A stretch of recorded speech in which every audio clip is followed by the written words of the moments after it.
Hey guys, I'm Grace, and since results day is literally next week and lots of you are probably very stressed, I thought I would chat through how my results day went, how I ended up missing my offer and going through clearing and ended up here in my second year uni room that literally has nothing in because I just moved in. So I sat my A-levels last year in 2025, and so that obviously meant that last August, just like you will, I had results day. And I was terrified. When I tell you, I had spent so long, literally the day clearing opened, I was there looking at clearing courses, being like, what could I do?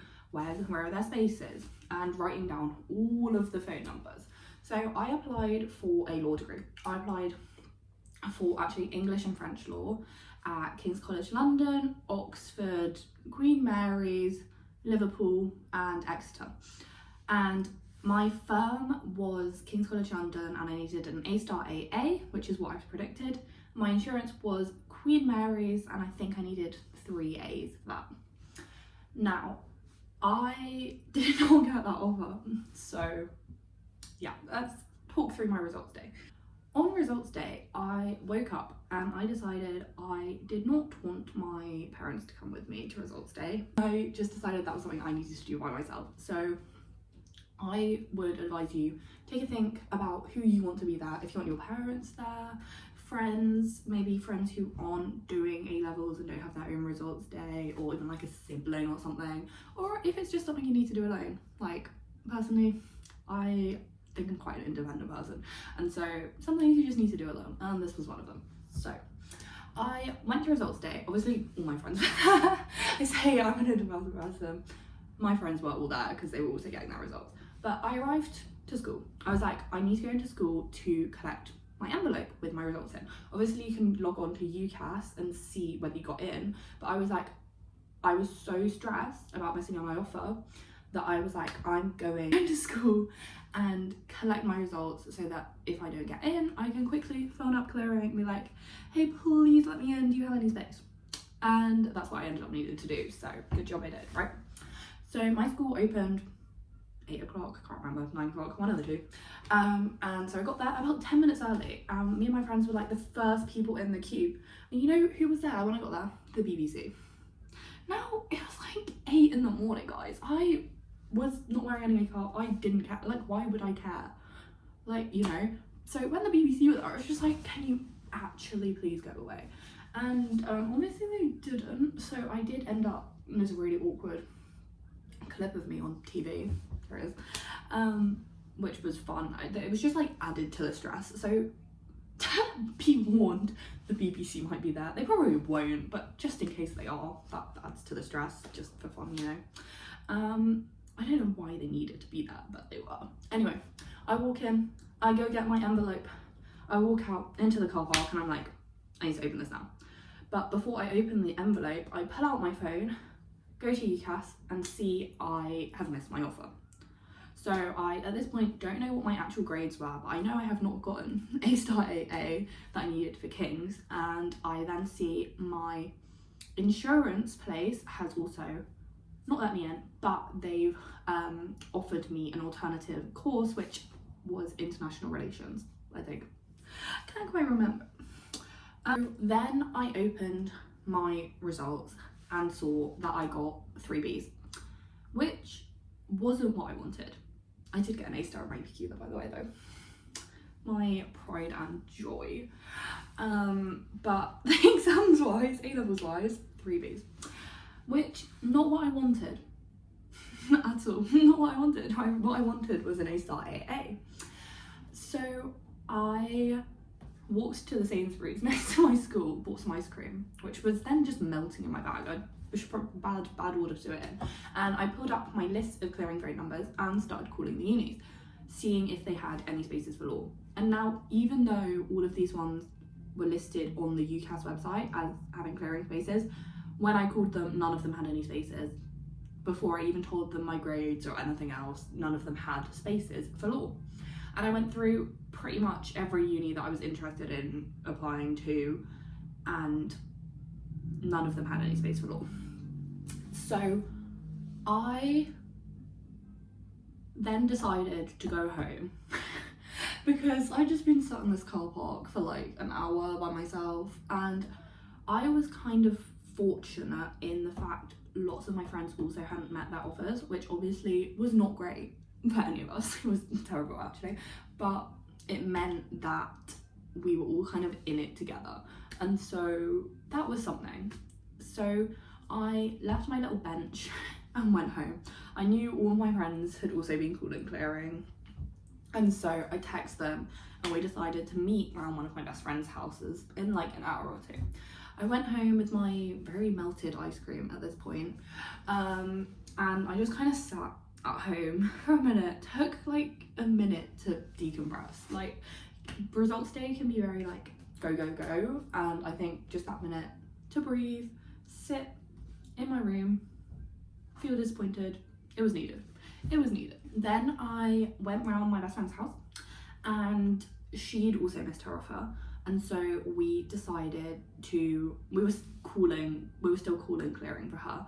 We had a couple phones on the go because Lord, they take so long to answer.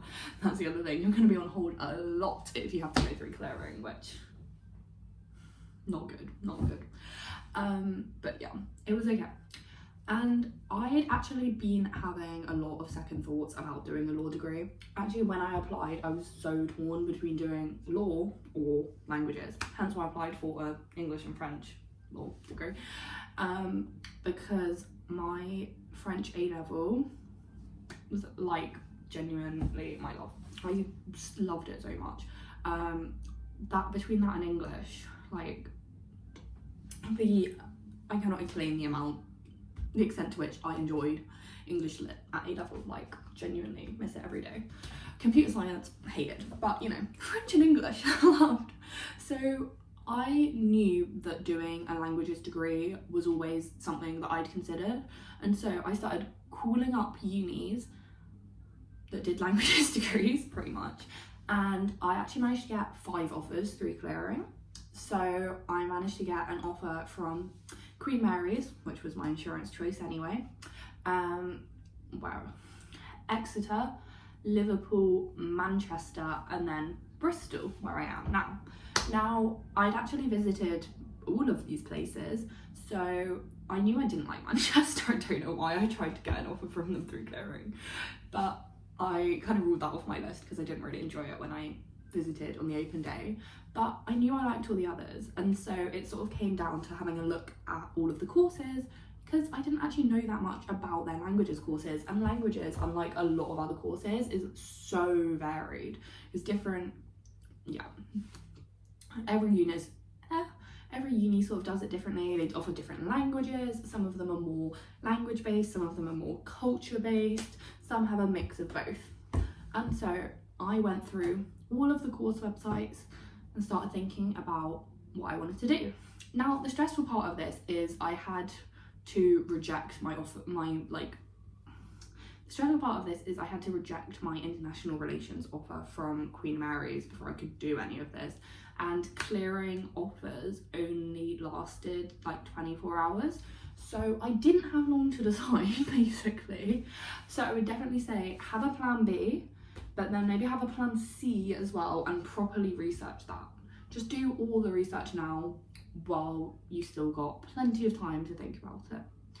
And so yeah, I ended up going home from my friend's house. She unfortunately didn't manage to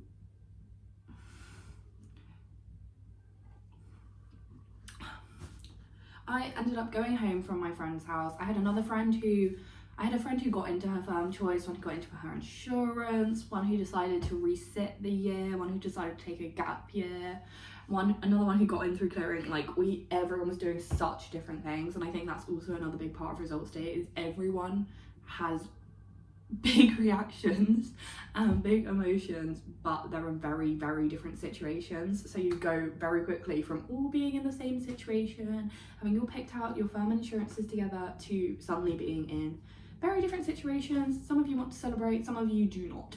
So I went home, and I remember I had a barbecue, and it was actually like, it was so good, and I was just sat in my garden talking to my dad, and at this point I think I'd narrowed it down to either Exeter or Bristol, and I knew my best friend was going to Exeter, which did make me want to sway my decision.